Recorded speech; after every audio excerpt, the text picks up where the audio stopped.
கர்த்தராகிய இயேசு கிறிஸ்துவில் எனக்கு மிகவும் அருமையானவரே, கர்த்தரும் இரட்சகருமாகிய இயேசு கிறிஸ்துவின் இனிய ஈடு இணையற்ற திருநாமத்தினாலே கிறிஸ்து இயேசுவில் ஜீவ ஊற்று என்கின்ற இந்த நிகழ்ச்சிக்கு உங்களை அன்புடன் வாழ்த்தி வரவேற்கிறேன். கர்த்தர் நல்லவர், அவரது கிருபை இரக்கம் என்றும் உள்ளது. இந்த நாளிலும் நம்முடைய தியானத்திற்கென்று கர்த்தராகிய தேவனுடைய ஆவியானவர் கொடுத்திருக்கிற ஒரு திருவசனம், அது அப்போஸ்தலனாகிய பவுல் ரோமருக்கு எழுதின நிருபம் 12வது அதிகாரம் 1வது திருவசனம். ரோமர் 12:1.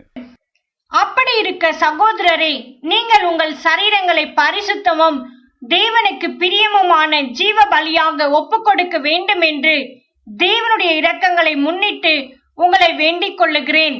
இதுவே நீங்கள் செய்யத்தக்க புத்தியுள்ள ஆராதனை.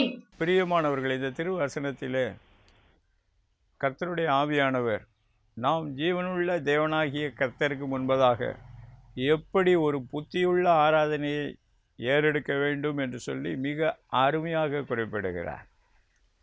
முதலாவதாக நாம் கர்த்தருடைய நன்மையான, பரிபூர்ணமான, பிரியமான சித்தம் என்ன என்பதை ஒவ்வொருவரும் அறிந்து கொள்ள வேண்டும். அதற்கென்று அவருடைய பலத்த கரங்களுக்குள்ளே நம்மை அர்ப்பணிக்க வேண்டும். இதுதான் நம்ம செய்ய வேண்டிய புத்தியுள்ள ஆராதனை. ஸ்தோத்திரம். இன்று தேவனுடைய ஜனத்தின் வாழ்க்கைகளிலே, பணிகளிலே தேவன் தன்னுடைய மகிமை இன்னும் அதிகமாய் விளங்க செய்ய அவர் விரும்புகிறார். ஸ்தோத்திரம். பாருங்கள், இந்த ஆராதனை என்பது மிகவும் அவசியமான ஒரு காரியம், மிகவும் தலையான ஒரு காரியம். வெளிப்படுத்தின விசேஷத்திலே அருமையாய் குறிப்பிடப்படுகிறது. ரட்சிப்பின் மகிமை சிங்காசனத்தில் வீற்றிருக்கிற தேவனுக்கும் ஆட்டுக்குட்டியானவருக்கும் உண்டாவதாக என்று அங்கு அவருடைய நாமம் துதிக்கப்படுகிறது, ஆராதிக்கப்படுகிறது. அந்த சத்தத்தோடு நாமளும் இணைந்து கொள்ள வேண்டும் என்று கர்த்தருடைய ஆவியானவர் விரும்புகிறார். ஸ்தோத்திரம். இன்று தேவனை ஆராதிப்பதிலே நாம் வளர வளர தேவனுடைய ஒத்தாசையை நாம் அதிகமாய் பெற்றுக்கொள்கிறோம். ஸ்தோத்திரம். அவரை தொழுது கொள்ளுகிற யாவருக்கும் அவர் ஐஸ்வர்ய சம்பன்னராக இருந்து கொண்டே இருக்கிறார். ஆகவே ஆவியானவர் இந்த வார்த்தைகளை உங்களிடத்தில் சொல்லியிருக்கிறார். ஆகவே கவனமாய் செவி கொடுங்கள். செவி கொடுக்கிறது மாத்திரமல்ல, உங்கள் இருதயங்களில் அவைகளுக்கு இடம் கொடுத்து ஆவியானவருடைய ஒத்தாசையோடு அதை நிறைவேற ஆவியானவர் உங்களை நடத்துகிறபடி கர்த்தருக்கேற்ற பிரயாசத்தை கொண்டிருங்கள். ஸ்தோத்திரம். வருங்காலத்திலே தேவன் மகிமையான காரியங்களை நம் மூலமாக செய்ய போகிறார். முதலாவதாக ஸ்தோத்திரம், ரோமர் 10வது அதிகாரம் 12வது திருவசனம் சொல்லுகிறது, யாராக இருந்தாலும் சரி, ஆணாக இருந்தாலும் பெண்ணாக இருந்தாலும் கிரேக்கனாக இருந்தாலும் யூதனாக இருந்தாலும் அடிமை, ஒருவேளை இந்த சமுதாயத்திலே அடிமையான சூழ்நிலையில் இருந்து கொண்டு இருந்தாலும் சரி, சுயாதீனமாக ஒரு செல்ஃப் ரெஸ்பெக்டோடு நம்ம இருந்து கொண்டு இருந்தாலும் சரி, அவரை தொழுது கொள்ளுகிற யாவருக்கும் அவர் ஐஸ்வர்ய சம்பன்னராக இருக்கிறார். அவர் பாரபட்சம் பார்க்கிறவர் அல்ல. தம்மிடத்தில் வரும்படிக்கு அழைக்கிறார். வருகிறவர்களை அவர் அரவணைக்கிறார், ஆசீர்வதிக்கிறார், உயர்த்துகிறார், மேன்மைப்படுத்துகிறார். ஸ்தோத்திரம். இதில் திறவுகோல் அவருடைய நாமத்தை நாம் தொழுது கொள்ள வேண்டும். ஆண்டவராகிய இயேசு கிறிஸ்து பூமியிலே வந்த பொழுதே அங்கே தேவதூதர்கள், பரம சேனையின் திரள், ஸ்தோத்திரம், பரலோகத்தில் உள்ள ஒரு சேனையின் திரள் அங்கே தோன்றி அங்கே ஒரு அருமையான பாடலை பாடினார்கள். உன்னதத்தில் தேவனுக்கு மகிமையும் பூமியிலே சமாதானமும் மனுஷர் மேல் பிரியமும் உண்டாவதாக என்று சொல்லி பாட்டு பாடினார்களாம். ஸ்தோத்திரம். என்னுடைய விசுவாச வாழ்க்கையின் ஆரம்ப காலத்தில் அமெரிக்காவிலேருந்து ஒரு ஊழியக்காரர் வந்திருந்தார். அவர் பேர் டாக்டர் கால் கோக். அவர் ஒரு நல்ல ஒரு ஹீப்ரூ ஸ்காலர். அவர் இந்த வசனத்தை குறித்து சொல்லும் பொழுது அழகாக சொன்னார்.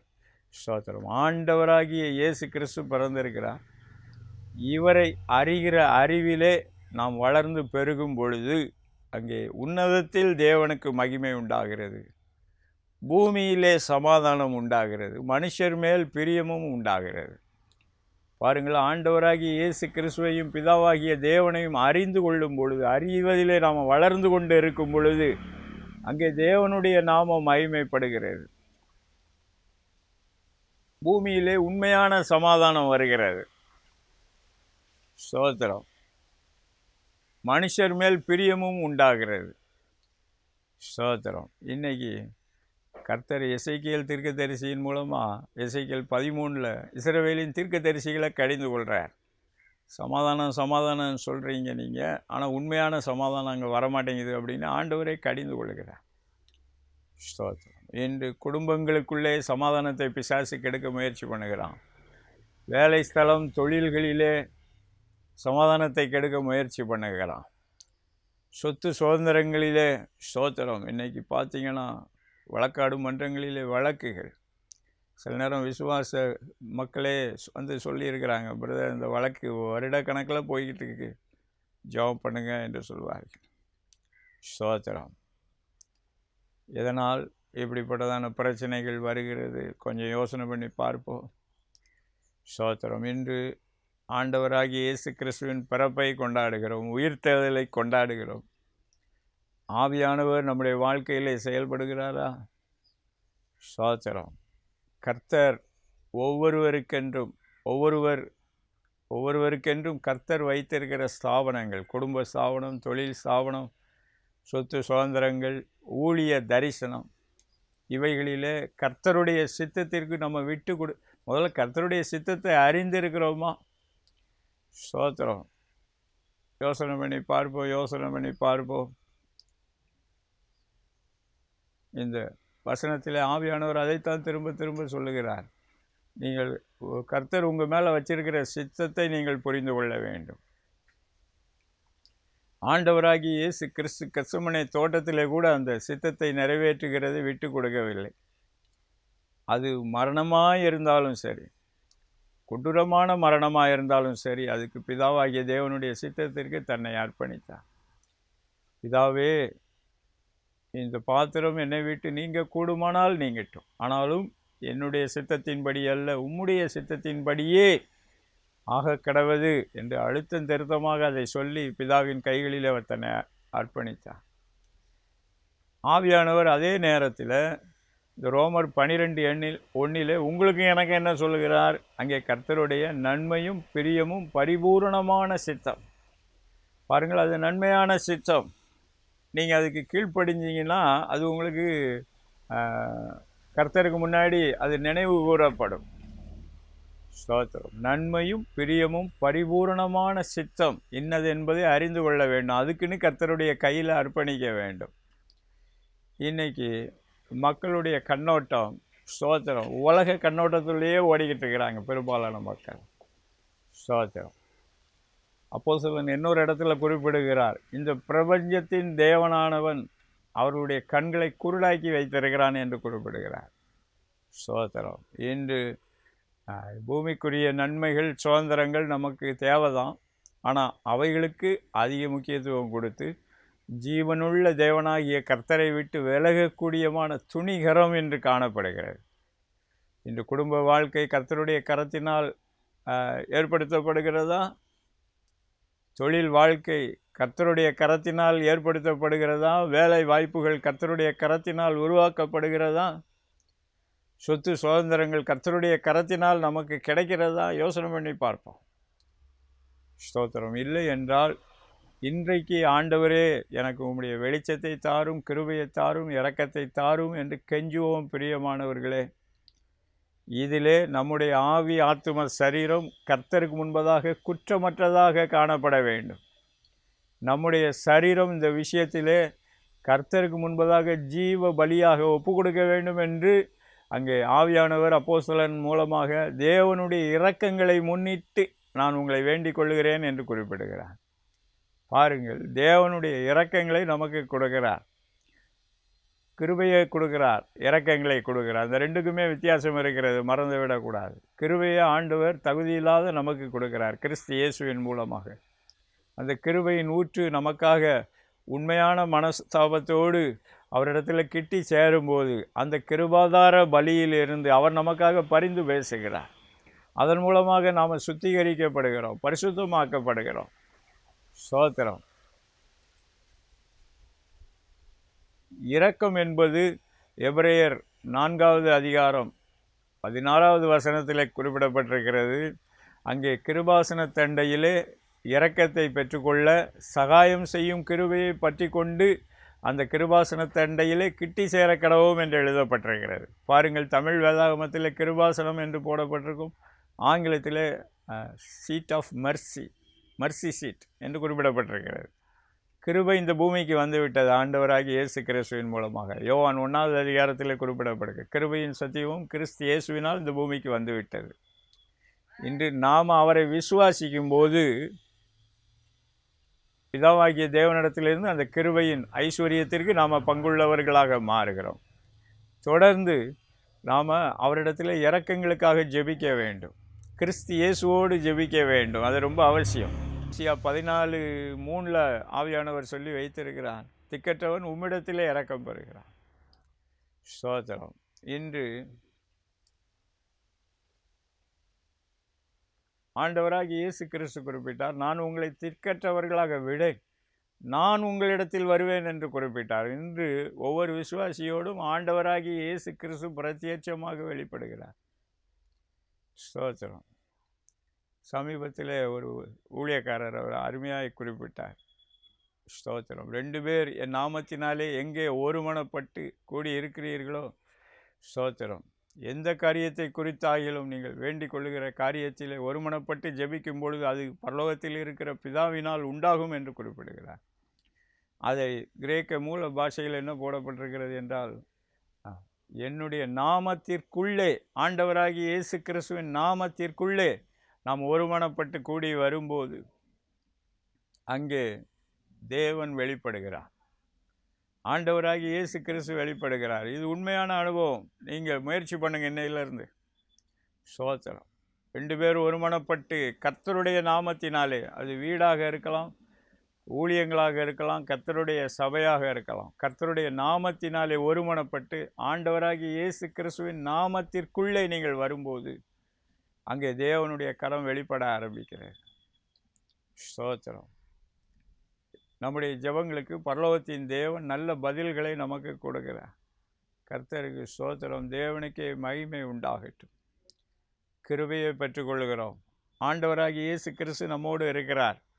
தேவனுடைய இரக்கங்களை நாம் பெற்றுக்கொள்கிறோம்.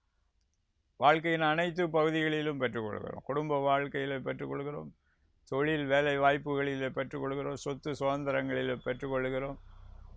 இந்த அனுபவம் இல்லாமல் ஊழியமே இல்லை. ஊழியமே முழுக்க முழுக்க இதை மையமாக வைத்தது தான். இதுதான் புத்தியுள்ள ஆராதனை. ஸ்தோத்திரம். இன்று நம்முடைய ஆராதனை எப்படி இருந்து கொண்டு இருக்கிறது? ஆவியானவருக்குள்ளே இருக்கிறோமா? கிறிஸ்து இயேசுவுக்குள்ளே இருக்கிறோமா? பிதாவாகிய தேவனுக்கு முன்பதாக இருக்கிறோமா? ஸ்தோத்திரம். சத்தியத்தின்படி நடக்கிறோமா?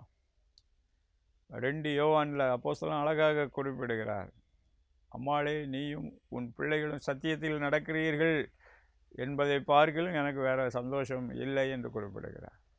ஸ்தோத்திரம். இன்று சத்தியத்தில் நடக்கிறோமா? ஸ்தோத்திரம். இன்று கர்த்தருடைய சமூகத்திலே கர்த்தரே நம்மை நிலைநிறுத்துகிறார். சங்கீத புஸ்தகத்திலே சங்கீதக்காரன் அழகாக சொல்லுகிறார், நீர் என்னுடைய உத்தமத்திலே என்னை தாங்கி உம்முடைய சமூகத்திலே என்னை நிலைநிறுத்துவீர். பிதாவாகிய தேவனுடைய சமூகத்திலே, ஆண்டவராகிய இயேசு கிறிஸ்துவின் சமூகத்திலே அவர் நம்மை நிலைநிறுத்துகிறார். ஸ்தோத்திரம். முதலாவதாக இந்த கிறிஸ்து இயேசுக்குள்ளே தேவனுக்கு முன்பதாக இந்த நிலைவரத்திற்குள்ளே நாம் வர வேண்டும். அங்கே ஆவியானவருக்குள்ளே பிதாவாகிய தேவனுக்கு முன்பதாக ஸ்தோத்திரம், நம்முடைய ஸ்தோத்திர பலிகள் ஏறெடுக்கப்பட வேண்டும். இதுதான் புத்தியுள்ள ஆராதனை. ஆண்டவராகிய இயேசு கிறிஸ்து அங்கேயும் அழுத்தம் கொடுக்கிறார். ஆமாம், தேவன் ஆவியாக இருக்கிறார். அவரை தொழுது கொள்ளுகிறவர்கள் ஆவியோடும் உண்மையோடும் தொழுது கொள்ளலாம். ஸ்தோத்திரம். பிதாவாகிய தேவன் ஆவியாக இருக்கிறார். அவரை தொழுது கொள்ளுகிறவர்கள் ஆவியோடும் உண்மையோடும் அவரை தொழுது கொள்ள வேண்டும்.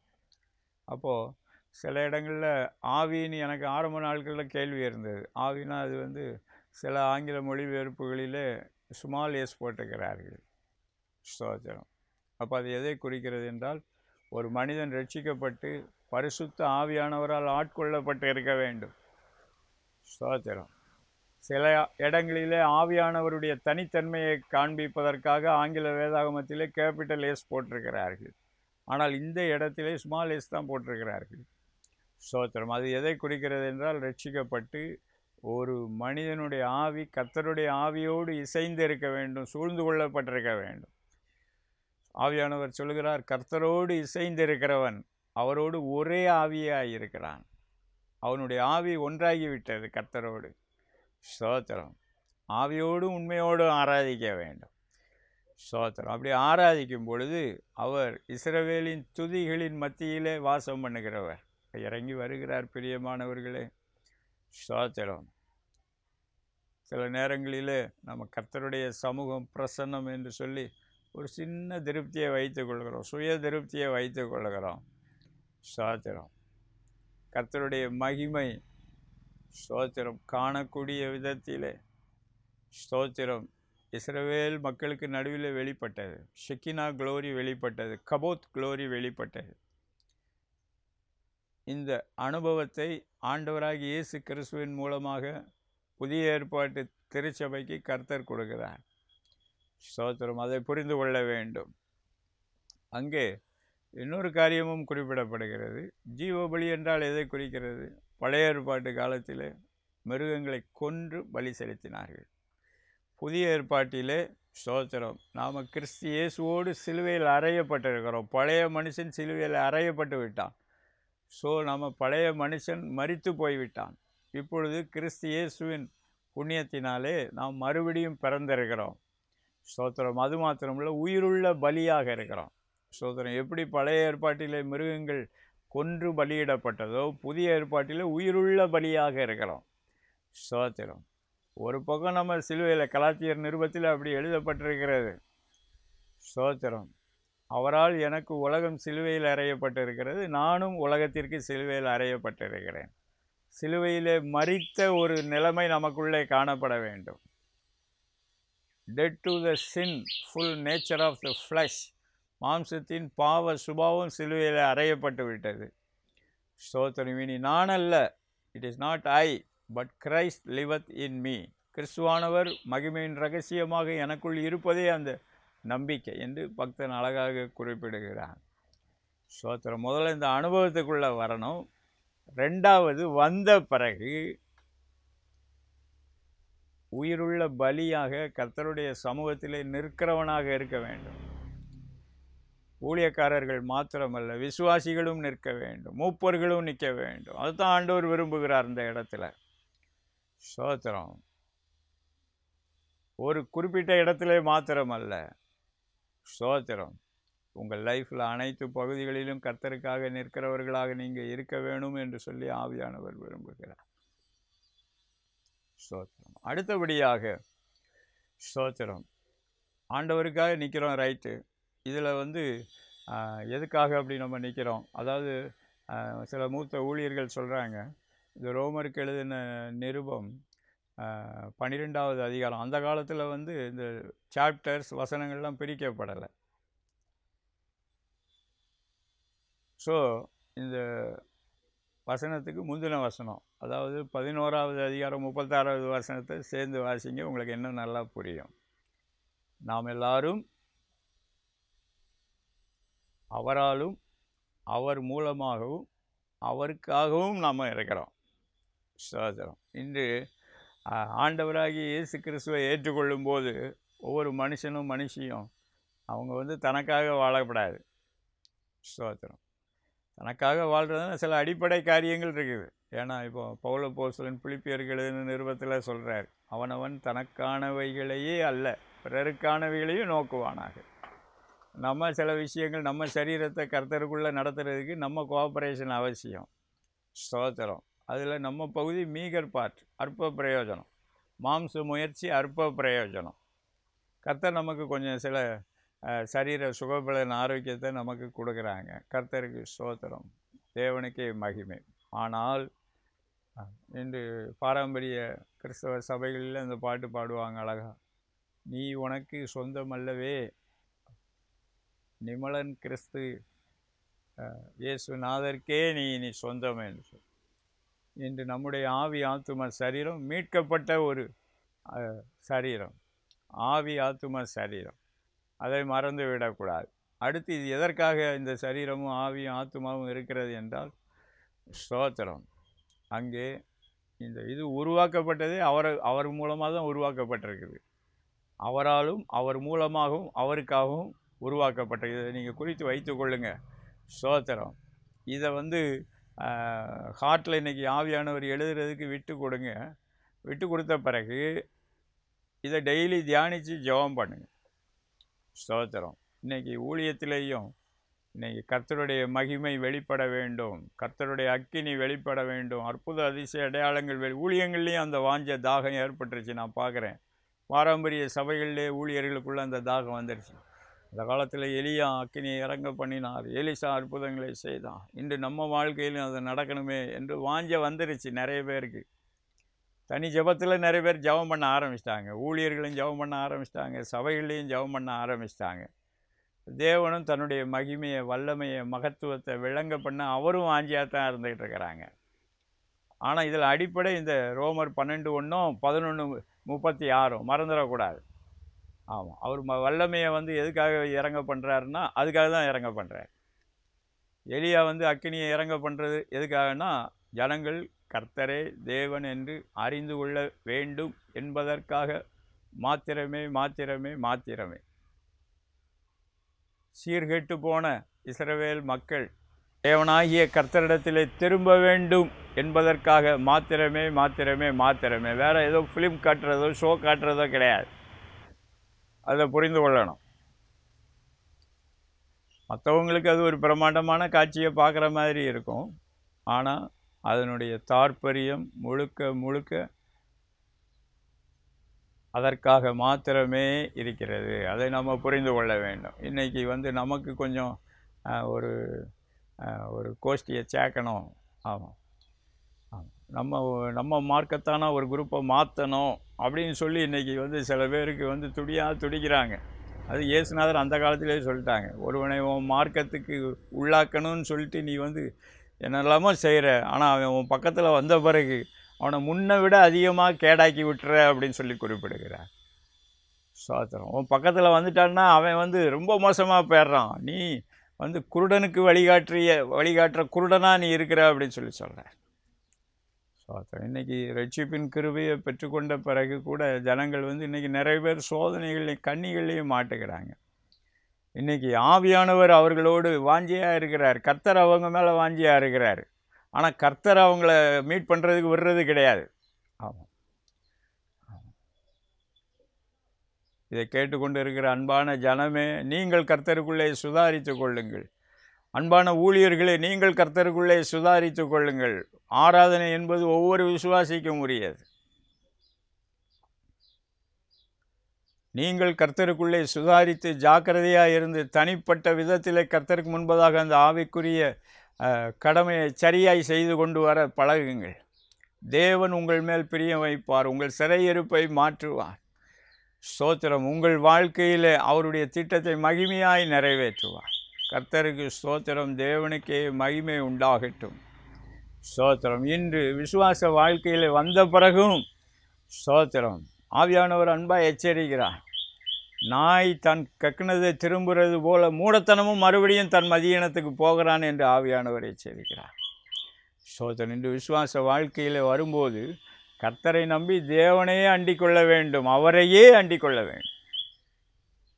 ஸ்தோத்திரம். புதிய ஏற்பாட்டில் ஆண்டவராகிய இயேசு கிறிஸ்துவை குறிப்பிட்டார். ஆமாம், அசுத்த ஆவி உனக்குள்ளே இருந்து வெளியேறும்போது உன்னுடைய இருதயம் வெறுமையாக இருக்குமானால் அந்த அசுத்தாவி தன்னை பார்க்கிலும் பொல்லாத மற்ற அசுத்த ஆவிகளை கூட்டி கொண்டு உன் இருதயத்துக்குள்ளே வந்துடும். அது முன்னிலைமையை பார்க்கிலும் பின்னிலைமை கேடாக இருக்குன்னு சொல்லி ஆவியானவர் சொல்லியிருக்கார். எனக்கன்பான தேவ ஜனமே, கர்த்தரோடு நடப்பது என்பது அவரோடு இருந்தால் மாத்திரமே அது நமக்கு ஒரு வெற்றிகரமான பயணமாக அமையும் என்பதை மறந்துவிடக்கூடாது. இன்று நமக்குள்ளே மார்க்க சண்டைகள், கோஷ்டி சண்டைகள். பரலோகத்துக்கு போனால் எங்கள் சபை தான் அங்கே இருக்கும். ஆண்டவர் எல்லாருக்கும் தனித்தனி கம்பார்ட்மெண்ட்லாம் ஒன்றும் வைக்கலாங்க. எல்லாருக்கும் ஒரே பரலோகம் தான், ஒரே தேவனாகிய கர்த்தர் தான், ஒரே ஆட்டுக்குட்டியானவர் தான். மறந்து விடக்கூடாது. ஆவியானவர் எல்லாருக்கும் ஒரே ஆவியானவராகத்தான் இருந்து கொண்டு இருக்கிறார். ஸ்தோத்திரம். கிறிஸ்துவின் வசனம், கிறிஸ்துவின் உபதேசம் மாறாததாக இருந்து கொண்டு இருக்கிறது. ஸ்தோத்திரம். கர்த்தருக்குள்ளே நீங்களும் நானும் வளர வேண்டும், புத்தியுள்ள ஆராதனையிலே வளர வேண்டும் என்று ஆவியானவர் விரும்புகிறார். ஸ்தோத்திரம். அடுத்தபடியாக இந்த புத்தியுள்ள ஆராதனையில் ஆவியானவர் இன்னொரு டைமென்ஷனுக்குள்ளேயும் நம்மை கொண்டு செல்கிறார். தானியேல் 6:16 வாசித்து பாருங்கள். அங்கே அரசனான, அந்த காலத்தில் இருந்த அரசனான தரியு தானியேலை பார்த்து சொல்லுகிறார், தானியேலே, ஜீவனுள்ள தேவனுடைய தாசனே, நீ இடைவிடாமல் ஆராதிக்கிற உன் தேவன் உன்னை தப்புவிக்க வல்லவராயிருந்தாரா என்று கேட்கிறார். இப்போ தானியேல் அவருக்கு ஒரு நல்ல ஒரு ஃபிட்டிங் ரிப்ளை கொடுக்கிறார். ஸ்தோத்திரம். நான் கர்த்தருக்கு முன்பதாகவும் குற்றமற்றவனாக இருக்கிறேன், ராஜாவாகிய உமக்கு முன்பதாகவும் குற்றமற்றவனாக இருக்கிறேன். ஆகவே தேவன் தம்முடைய தூதனை அனுப்பி இந்த சிங்கங்களின் வாய்களை கட்டி போட்டார் என்று குறிப்பிடுகிறார். எனக்கு அன்பான தேவனுடைய ஜனமே, this worship must go before the Almighty God continually. சங்கீதம் 34:1 பக்தனாகிய தாவீது இந்த அனுபவத்திலே வளர்ந்திருந்தார். அவர் அருமையாய் குறிப்பிடுகிறார். சங்கீதம் 34:1, கர்த்தரை நான் எக்காலத்திலும் ஸ்தோத்திரம், ஆல் டைம்ஸ், எல்லா சூழ்நிலைகளிலும். ஆண்டவர் அதை எதிர்பார்க்கிறார். இன்று ஒரு சின்ன ஒரு சங்கடம் வந்துருச்சுன்னா நம்ம கர்த்தருக்கு முன்னாடி எப்படி அவரை ஆராதிக்கிறோம் யோசனை பண்ணி பார்ப்போம். ஸ்தோத்திரம். நாம் கர்த்தருக்கு முன்பதாக ஒரு ஜீவ பலியாக இருந்து கர்த்தருக்காக ஆராதனை செய்கிறோமா? கர்த்தர் நம்மகிட்ட பேச விட்டு கொடுக்குறோமா? ஸ்தோத்திரம். சில நேரங்களில் ஆமாம், ஆண்டவர் என்ன பேசுகிறாரு கேட்டு ஜெபம் பண்ணால் ரொம்ப நல்லது. ஸ்தோத்திரம். எனக்கு அன்பான தேவனுடைய ஜனமே, ஆவியானவர் அந்த கிருபை வரத்தை நமக்கு கொடுக்கிறார். என்னுடைய வாழ்க்கையில் ஊழியத்தில் அநேக முறை உடைக்கப்பட்டிருக்கிறேன், நொறுக்கப்பட்டிருக்கிறேன். ஆனால் ஆவியானவர் என்னை தாங்கி பிடித்திருக்கிறார். என்னை அவர் ஸ்தோத்திரம் அவருக்குள்ளே என்னை அவர் உருவாக்கியது, அவரை துதிக்க வைத்திருக்கிறார். எத்தனையோ முறைகளிலே ஆண்டவர் பேசியிருக்கிறார்.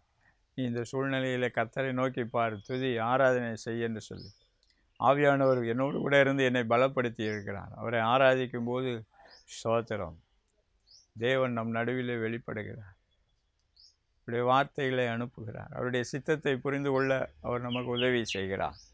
இன்று கெத்சமனேயின் அனுபவத்திலிருந்து கல்வாரி சிலுவையின் அனுபவம், அது தனிப்பட்ட ரட்சிப்பின் அனுபவம். ஸ்தோத்திரம். நம்ம கெத்சமனேயில் சித்தத்துக்கு கீழ்ப்படுகிறோம். கல்வாரி சிலுவையில் ஆண்டவராகிய இயேசு கிறிஸ்துவின் மூலமாக பிதாவாகிய தேவனை அண்டி கொள்ளுகிறோம்.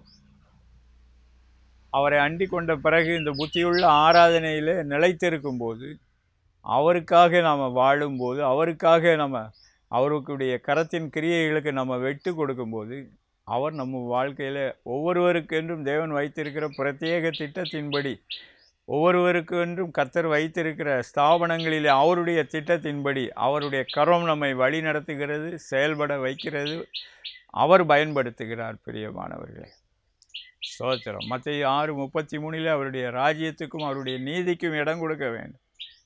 அப்பொழுது கர்த்தருடைய கரத்தின் கிரியைகள் நம்முடைய ஸ்தாபனங்களில் மகிமையாய் வெளிப்படும். கர்த்தர் அற்புதங்களை செய்வார், மகிமையான காரியங்களை செய்வார். நாம் கண்களை மூடி ஆண்டவரை நோக்கி பார்ப்போமா? ஸ்தோத்திரம். ஆவியானவர் நம்மோடு கூட இடைப்பட்டு கொண்டே இருக்கிறார். உங்களுடைய ஆவிக்குரிய வாழ்க்கை, ஸ்தோத்திரம், நீங்கள் கர்த்தரை ஆராதிக்கிற வாழ்க்கை எப்படி இருந்து கொண்டு இருக்கிறது? ஸ்தோத்திரம். சிந்தித்து பாருங்க. ஸ்தோத்திரம். ஆவியானவர் நம்மோடு கூட இடைப்பட வேண்டும் என்று விரும்புகிறார். ஸ்தோத்திரம். ஆண்டவராகிய இயேசு கிறிஸ்துவின் மூலமாக பிதாவாகிய தேவனிடத்தில் கிட்டி சேருங்கள். அவருடைய கிருபை, அவருடைய இரத்தம் நம்மை சுத்திகரிக்க விட்டு கொடுங்கள். அந்த கிருபையை பற்றி கொண்டு அந்த கிருபாசன தண்டையில், அந்த இரக்கத்தின் ஆசன தண்டையில் ஸ்தோத்திரம், அந்த இரக்கங்களை பெரும்படிக்கு கிட்டி தைரியமாய் கிட்டி சேருவோம். ஸ்தோத்திரம். பிரியமானவர்களே, அது மிகவும் அவசியமான ஒரு காரியம். ஸ்தோத்திரம். கர்த்தர் நம்மை அவருடைய ஆவியினால் நிரப்ப வேண்டும் என்று விரும்புகிறார். விட்டு கொடுங்க, விட்டு கொடுங்க. ஸ்தோத்திரம். ஆவியானவர் உள்ளே வர்றதுக்கு முன்னாடி கர்த்தருக்கு முன்பதாக இருக்கிற பின்னடைவுகள், ஸ்தோத்திரம், அசுத்த ஆவிகளுக்கு இடம் கொடுத்திருக்கிற காரியங்கள் எல்லாவற்றையும் ஆண்டவர் இடத்தில் அறிக்கை செய்யுங்க. ஸ்தோத்திரம். இந்த அசுத்த ஆவிகளிடத்தில் நீங்கள் இரக்கத்தை எதிர்பார்க்க முடியாது. அவைகள் உங்களை பாதாளத்துக்கு நேராக இழுத்து சென்று கொண்டு இருக்கின்றன. ஸ்தோத்திரம். ஆண்டவரிடத்தில் கேளுங்க, ஆண்டவரிடத்தில் கேளுங்க. ஸ்தோத்திரம். தேவனுக்கு கீழ்ப்படிந்திருங்கள், பிசாசுக்கு எதிர்த்து நெல்லுங்கள், அப்பொழுது அவன் உங்களை விட்டு ஓடி போவான். சிலருடைய வாழ்க்கையில் அந்த அடிமைத்தனம் இருக்கிறதை நான் பார்க்கிறேன்.